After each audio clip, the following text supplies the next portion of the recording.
Mon très cher ami, lors de notre rencontre, nous avions commencé une très intéressante conversation dans laquelle tu disais croire en une sorte d'intelligence supérieure, un créateur, qu'il t'arrive de nommer l'univers ou encore la vie.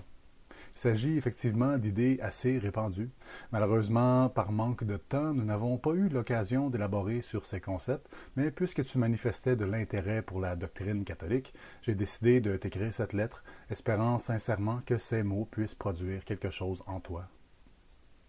Tout d'abord, sache que de dire la vie pour définir le Créateur est déjà plus exact à mon sens que de le nommer l'univers. Après tout, étant créateur, c'est forcément en lui que se trouve l'essence même de la vie. En conséquence, cette vie est vraiment la lumière qui anime tout être dans l'univers entier. L'apôtre Saint Jean révèle au début de son évangile: En lui, Dieu le Verbe, était la vie, et la vie était la lumière des hommes, qui éclaire tout homme venant en ce monde. Il est donc parfaitement cohérent que tu reconnaisses qu'il existe un Dieu. Ta vie tire de lui son origine. Tu comprends, il est beaucoup plus que l'univers, simplement parce que l'univers est également une création, comme la Terre, les atomes qui la composent, desquels Dieu a tiré la substance qui constitue nos corps, tel qu'il est écrit dans la Genèse. Alors Dieu forma l'homme de la poussière du sol, il souffla dans ses narines un souffle de vie, et l'homme devint un être vivant. Tu vois, le créateur doit obligatoirement être infiniment plus grand que sa création, bien que celle-ci puisse refléter certains attributs de son être, comme la toile révèle une facette de l'artiste. Dieu demeure totalement indépendant et souverain. C'est ainsi que, dans l'histoire, les humains ont toujours pu, naturellement, par l'observation, reconnaître certains aspects de leur divin créateur, même si cette connaissance était nécessairement incomplète, limitée et biaisée par la perception humaine imparfaite et faillible. Pour aller dans ce sens, un grand enseignant et docteur de l'Église, saint Thomas d'Aquin, écrivait à ce propos: La connaissance naturelle de Dieu est imparfaite, car elle ne saisit pas Dieu dans son essence, mais seulement par ses effets. Considérant que par des moyens naturels, notre connaissance de Dieu demeure limitée, partielle, ce n'est donc que par des moyens surnaturels que nous pouvons parvenir à le connaître réellement de manière plus intime. Tu te souviens, tu te questionnais à savoir pourquoi est-ce nécessaire de devenir chrétien? Eh bien, tu as une réponse très simple ici. Pour mieux connaître Dieu, l'aimer et le servir. On disait au départ que la vie procède de Dieu, mais ce n'est pas tout. Pour compléter, Jésus-Christ disait: Je suis le chemin, la vérité et la vie. Nul ne vient au Père que par moi. Si vous me connaissiez, vous connaîtriez aussi mon Père, et dès à présent, vous le connaissez et vous l'avez vu. Logiquement parlant, si quelqu'un veut rester sur un chemin, il faut bien qu'il soit éclairé, délimité, sans quoi on se retrouve bientôt hors piste et on se met en danger. Et Dieu sait ce qui se cache en dehors du sentier battu. Ainsi, quand la conscience de l'homme est loin du chemin de vérité, elle se retrouve dans une noirceur spirituelle. Elle ne sait pas où elle va, ni ce qu'elle fait. Elle est comme une proie pour des êtres malveillants qui se tapissent dans l'obscurité, guettant le premier passant pour le détrousser.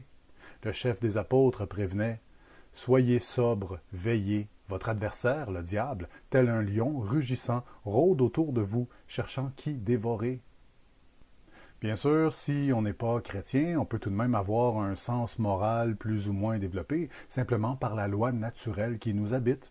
Il y a en effet des principes qui sont universellement reconnus, mais s'ils ne sont pas fondés entièrement en Dieu, ils demeurent incomplets. Il faut comprendre que la plénitude de la révélation passe par le Christ et l'Église qui en forme le corps.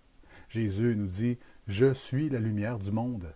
Celui qui me suit ne marchera pas dans les ténèbres, mais il aura la lumière de la vie. Et ce chemin, cette vérité, nous conduit assurément vers le Père éternel.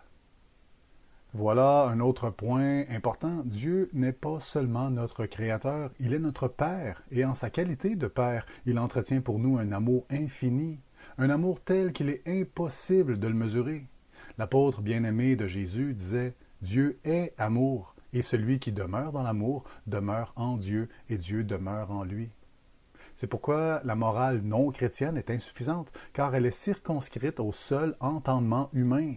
Mais l'amour de Dieu, quand il habite l'homme, est intarissable, inconditionnel et surtout illimité. Il dépasse largement le cadre de la morale humaine qui, au plus loin, s'arrête aux droits et libertés de la personne.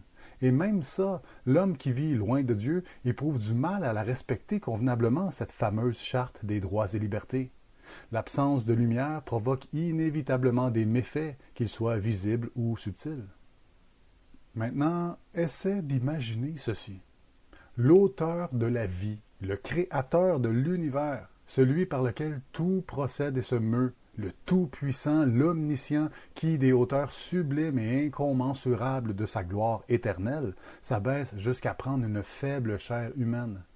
Le grand roi du ciel et de la terre, qui s'humilie sous le dernier des hommes pour aller jusqu'à lui laver les pieds. Imagine ce Dieu qui vient mourir des mains de ses propres créatures, qui prend sur lui l'ensemble de leurs fautes, de leurs transgressions, qui assume de réparer les déséquilibres provoqués par leur manquement aux lois divines. Manquement qui réclamait justice, comme pour les villes de Sodome et Gomorrhe, celles qui ont été lavées par le feu du ciel. Toute cette douloureuse passion pour éduquer personnellement les hommes, en face à face, sans passer par un intermédiaire comme auparavant avec les prophètes.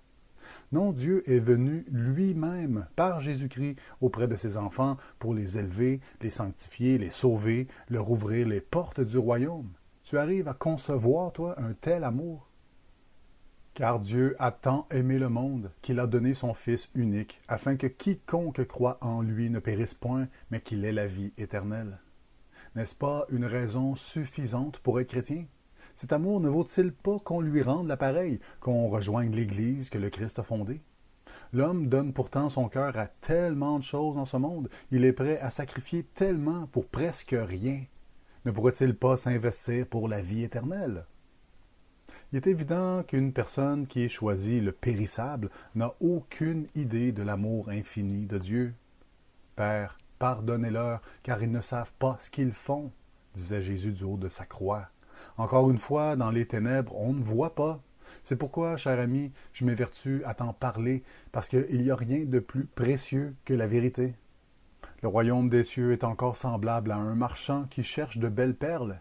Ayant trouvé une perle de grand prix, il est allé vendre tout ce qu'il avait et l'a acheté. Voilà l'attitude de l'homme qui découvre l'amour de Dieu. Il délaisse tout en ce monde pour se procurer la perle inestimable de cet amour. Alors, cher ami, qu'en penses-tu? Si ces mots font du sens pour toi, c'est qu'en quelque part, tu es ouvert à la grâce de Dieu. Il te revient désormais d'y répondre favorablement et de produire du fruit en conséquence. Si tu as des questions, des commentaires, n'hésite surtout pas. Sens-toi libre de partager cette lettre à quiconque demande, quiconque cherche et quiconque frappe en quête de vérité. Que la sainte doctrine se répande dans les cœurs de tous les enfants du Père éternel. Je prie notre Seigneur Jésus-Christ, par le cœur immaculé de Marie, qu'il t'offre toutes les grâces dont tu as besoin pour cheminer vers le royaume d'éternelle félicité. Sincèrement, de ton ami et serviteur,